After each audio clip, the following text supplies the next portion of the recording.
Hi everyone, it's Andy Chapman here from Cresco Communications. This is the third in our 5-part video series on how to get more from your email marketing. Today we're going to be talking about content marketing and how you can build email into a positive content marketing strategy. So before you get started on the creative side of the content, it's worth considering the audience that you wish to broadcast to. So within your ESP, it's quite easy to set up customer profiles.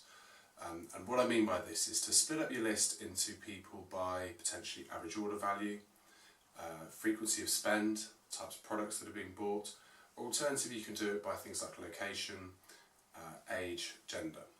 Once you have a block, I'd say maybe up to 10 customer profiles that you can work from, you can mix up those demographics as well, but when you have that 10, you can then say, right, we're ready to move on with specific content to target those customer profiles.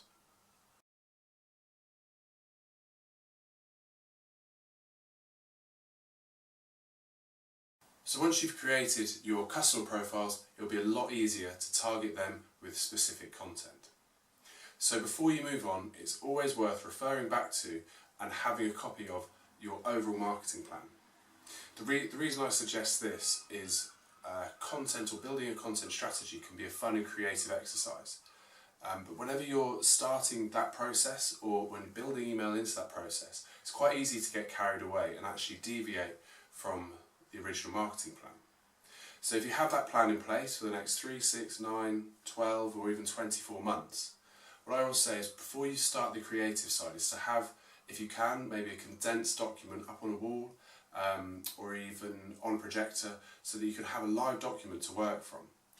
That way you know that you're sticking to the original plan and the content strategy or the content plan isn't going to spiral out of control.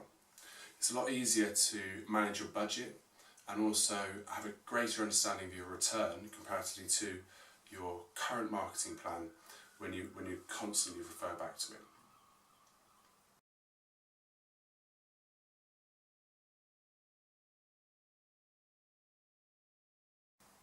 So you've referred back to your marketing plan, it's now time to actually consider your goals.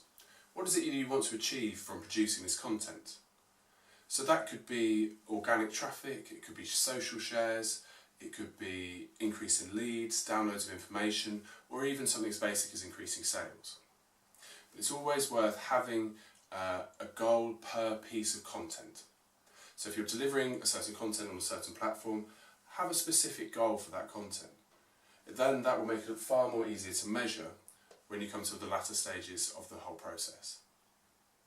Once you've decided on your goal, it's worth considering what the style of that goal should be.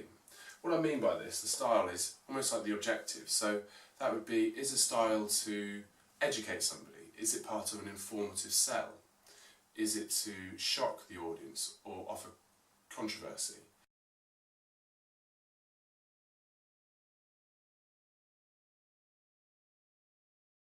If you think about Paddy Power and the content they produced in the last 12 months, everything has been really controversial. The idea for that is then it becomes viral and people start talking about it.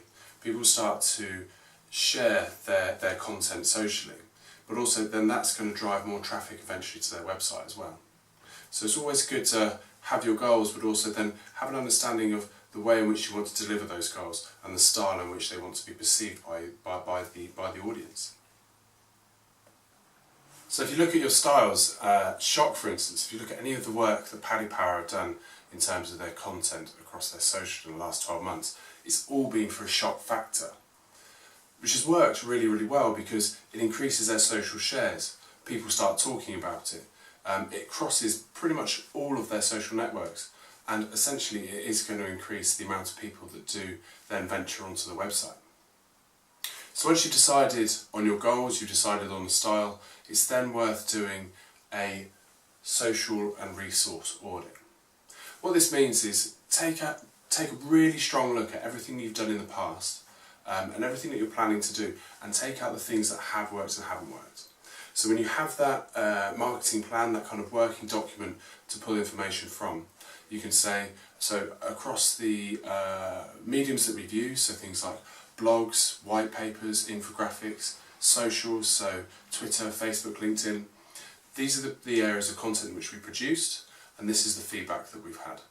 So you can even take an Excel spreadsheet and say, this is everything we've done across Facebook, this is the areas of content that we've produced, and this is the penetration or infiltration rate, and this is what we want to keep, this is what we want to try again. And it's the same with infographics. See what people are currently engaging with. Also, have a look at what your competitors are doing as well. It's really important to know your enemy in this situation. But also they might have links to certain other sites or other information pages, which is worth you taking a look at and understanding what they're up to. But also think about the things that have worked for you recently. So when producing an email campaign and considering the subject lines across a number of emails, I always say to people, think about, so take 5 email subject lines that have worked for you very recently. What is it that's made you engage with that email? What is it that subject line's worked for you? If you take from them, take what your competitors are doing, and take out the information, the content that you've used in the past that's worked, and obviously discard the stuff that hasn't worked, the content that hasn't worked at all. And again, then just apply that to that working document, to that marketing plan that you want to move forward with, building in that content.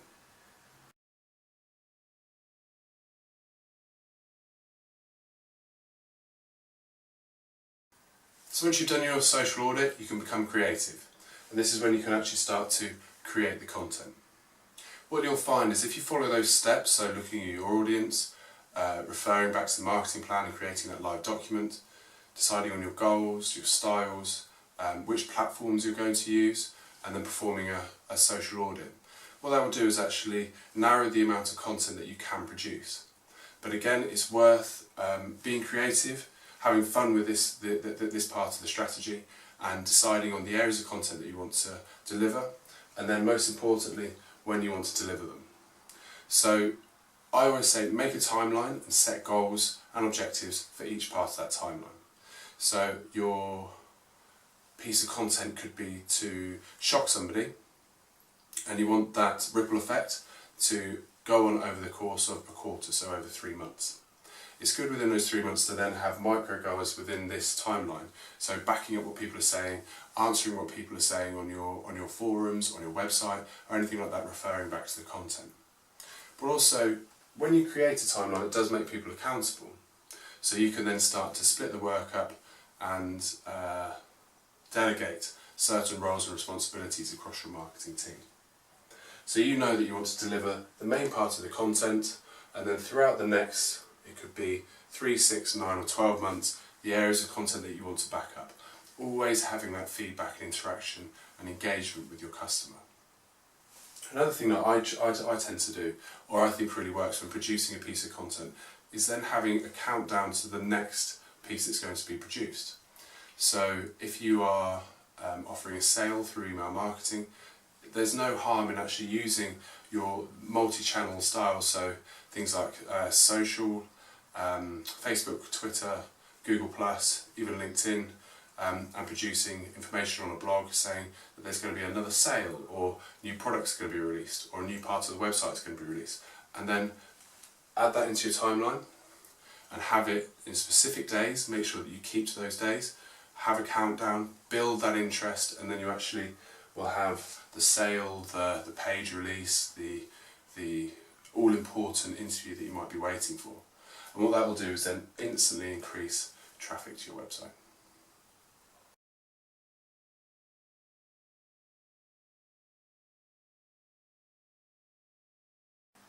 So once you've created the timeline, you've delegated the work to go out, and you've made the marketing team accountable, you then deliver. So refer back to the marketing plan, the initial worksheet that we discussed earlier. You've created that timeline, and you're delivering the content across the mediums to your audience. From there, it's then time to measure, and this is probably the most important part. And with email marketing, it's quite easy to do by using Google Analytics. You can embed Google Analytics into your ESP, your email service provider, so that when somebody opens an email, you can then track the links by heat mapping certain areas, call to actions from that email through to the website or to specific content which you're driving that member of the audience to.